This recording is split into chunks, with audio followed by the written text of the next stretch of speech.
small change of topic. Woody, have you watched any of the new season of Star Trek? No, is it the one with what's the Pike? Yeah, it's with Captain Pike, the Strange New World, Star Trek Strange New World. I didn't know it was out. There's 3 episodes out. The second episode, I think this might be their last season, and it seems like they're really having some fun with it. Slight spoilers here. One of the episodes has dinosaurs. Another one of the episodes doesn't seem prohibitive. Is literally a horror show. It's the most gory, scary episode of Star Trek I've seen. Every episode ever. I've seen every movie ever. They've never gone this far into like gore and a gory scariness. It's like saying the tallest dwarf. Like... No, it reminded me of Event Horizon. Like they did an episode that was like basically Event Horizon. Oh. There was R.I.P. Sam Neill. There were literally like disembowelments and gore and like mutilation and torture and like scary stuff happening. It was really dark. Well, I guess if I'm going to catch up to that, I need to start in the early 60s because I've never seen a single episode of Star Trek in my life. What? You're gonna get into Star Trek with me? We'll have a call. I saw that movie from 2009. We have to put some time aside for us to really like get our ducks in a row before we begin the journey. Oh. Where would you start in?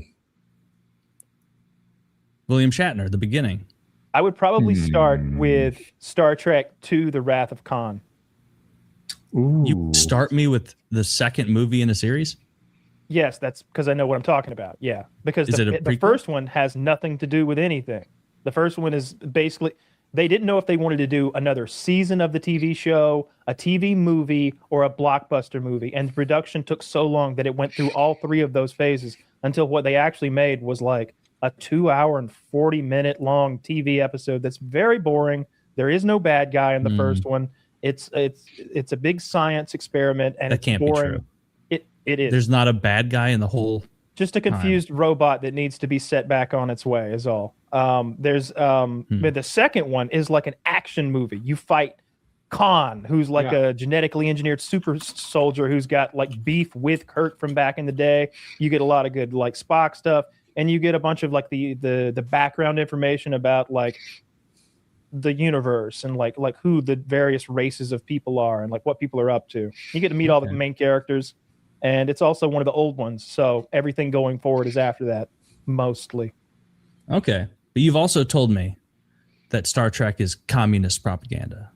Yeah, it's future communism, but it's okay because the human beings seem to have become so altruistic naturally that they can be trusted in that sort of economy. It's also post-scarcity, so we have replicator technology and some sort of dilithium fusion warp core, magic energy and teleportation and all that stuff. So we don't need jobs anyone. No one cares about the accumulation of wealth. It's more about the betterment of yourself and the rest of mankind. Can everyone afford a replicator? Everyone, if you're a human on Earth, yeah. If you're a human on Earth, or there's different spheres of influence. So like if you're on Earth, you're on the capital of the whole Federation. So like, okay, the whole planet's the capital now. Really, yeah. It's one world government. There's Starfleet. That's kind of the military exploration, like Space Force, and then there's the Federation, and that's the political group of all the combined planets that are the good guys in the Milky Way galaxy. Can you replicate or at least anything? in our quadrant of or it. Are there limits? Limits to what? What you can replicate? Almost none.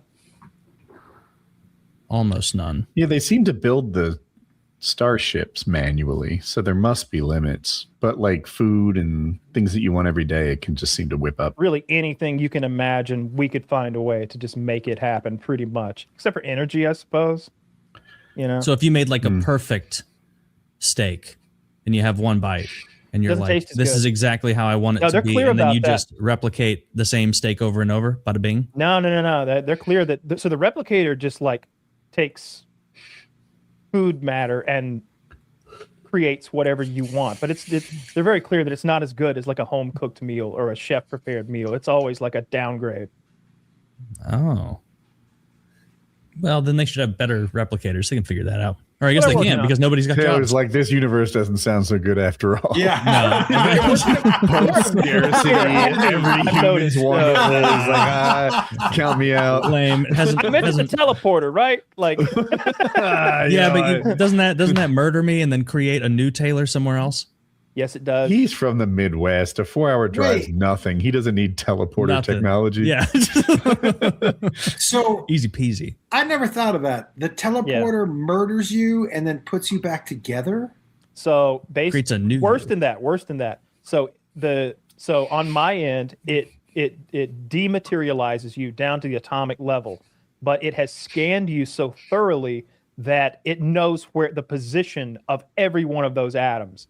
And it's able to beam a energy signal to a place that and then rematerialize from an energy to matter transformation, a new version of you. They don't take your atoms and like mail them somewhere. They make some new atoms on the other end and make an exact copy of. It's like a 3D printer, but that has all your. It's you for all intents and purposes, but it's not really you.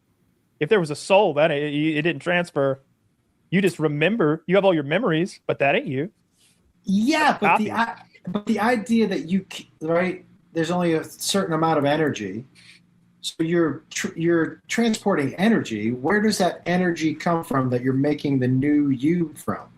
They take your matter and turn it into energy. Exactly. They found a dematerializing source that seems to have more energy than you'd ever need.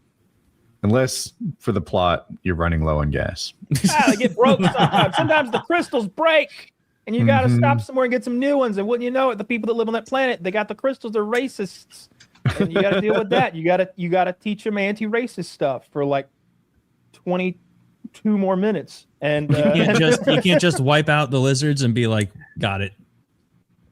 So those are the times when, like, for the most part, they're super peaceful. Like they have this prime directive thing. They don't interfere with like inferior cultures, ones that haven't gone faster than light and stuff like that. And they really try not to commit genocide. That's a big no-no in the future. It would seem. But every now and then, like Captain Sisko will just destroy a planet just to spite somebody. And moments like that are more of a suggestion. The prime suggestion. That's what they call it. The prime suggestion. You do this unless you really, unless you got this. That'd be a good bad day.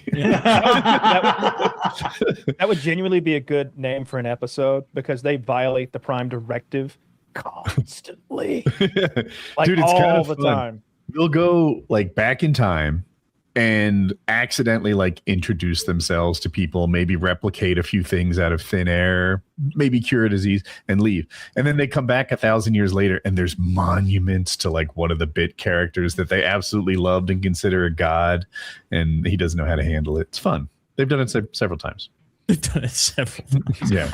Oh yeah. They're like, we're going back to that well. That's a good one. It's a good show. I dig it a lot. There's a lot of hot chicks on that movies, show. I like Star Trek Beyond. I'm going to spoil the heck out of this movie. What happens? There are these mining ships, and what they do is they like burrow and smash into rocks, asteroids, whatever. That's the nature of the ships. There's, I don't know how many, and it's hard to estimate, thousands of them. So these mining ships get angry. They're followed by a leader who directs them against like the Enterprise, for example, or some planet. Idris Elba. It'd be like the U.S. military against a swarm of bees. What do we do exactly? What, artillery, ATACMS or ATACMS missiles? Like, how do you handle bees? Well, they played some classical music, which is Beastie Boys' Sabotage. And it ruins the communication between all these like little mining ships that bust up things.